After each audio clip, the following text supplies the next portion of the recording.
ამდენჯერმე თქვი და ერთხელ კიდევ მინდა აღვნიშნო, რომ ბატონი ბიძინა ივანიშვილი არის პოლიტიკის გროსმეისტერი და მას უყვარს საკუთარი ხალხი და ქვეყანა.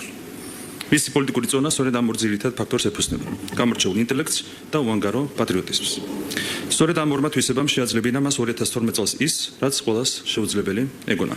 გროსმეისტერულად ჩამოეშორებინა ძალაუფლებას უცხოური აგენტურა, რომელსაც ქვეყნის გარედან ყოველგვარ ძალადობაზე მწვანე შუქი ჰქონდა ანთებული. მას შემდეგ 14 წელიწადზე მეტი გავიდა და ეს დობა კიდევ უფრო გამტკიცდა ისევ და ისევ იმით, რომ ამ ურთულეს წლებში სწორედ ბიძინა ივანიშვილის ინტელექტმა და უგომბრომისო პატრიოტიზმმა საქართველოს მრავალი ურთულესი წინააღმდეგობის გადალახვის შესაძლებლობა მისცა.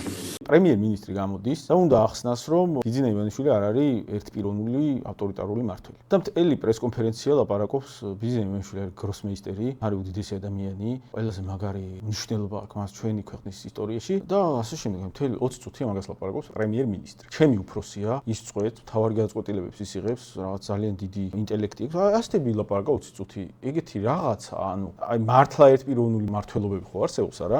ერდოღანი, პუტინი, არ ვიცი, რაღაცა ლუკაშენკო და ასე შემდეგ, ხო არ და ალიევი. იქ რაღაც პრემიერ-მინისტრი გამოვიდეს და 20 წუთი აი რაღაცა ალიევი არის უდიდესი ადამიანი გროსმეისტერი და ასეთები ლაპარაკობს. ცოტა იქაც არ ხდება, აი რა პუტინზე ილაპარაკონ ეგრე, რაღაცა რუსეთში, ბელორუსში, თურქეთში. ცნაური სურათია, ანუ ეგეთი ვითარება ეგრე დაყენებული რო აი რაღაცა 20 წუთი პრემიერ-მინისტრმა ადიდოს ნამდვილი მმართველი ვინც არის. ან თუ რამით ერთპიროვნული მმართველობის დემონსტრაცია შეიძლება მომხდარიყო ესეთი პრესკონფერენცია. ანუ მანამდე ადამიანებს თუ ვიღაცები იყვნენ კიდე რომ არ ჯეროდათ ერთპიროვნული მმართველობა, პრემიერ-მინისტრი რომ გამოვიდა 20 წუთი ლაპარაკობს რომ ბიძინა ივანიშვილი გროსმეისტერია, ეხლა დაიჯერე. ერთპიროვნული მმართველობის ვიზუალური დამტკიცების ნიმუში რომ მოვიყვანოთ, თავიცე მაგალითად ენციკლოპედიაში რომ ვკითხულობთ ან სადმე ვიკიპედიაში რომ აი როგორია ერთპიროვნული მმართველობის ვიზუალური დემონსტრაცია და ეს ვიდეო უნდა ჩაუსვა ამ კონფერენციის რომ ასეთი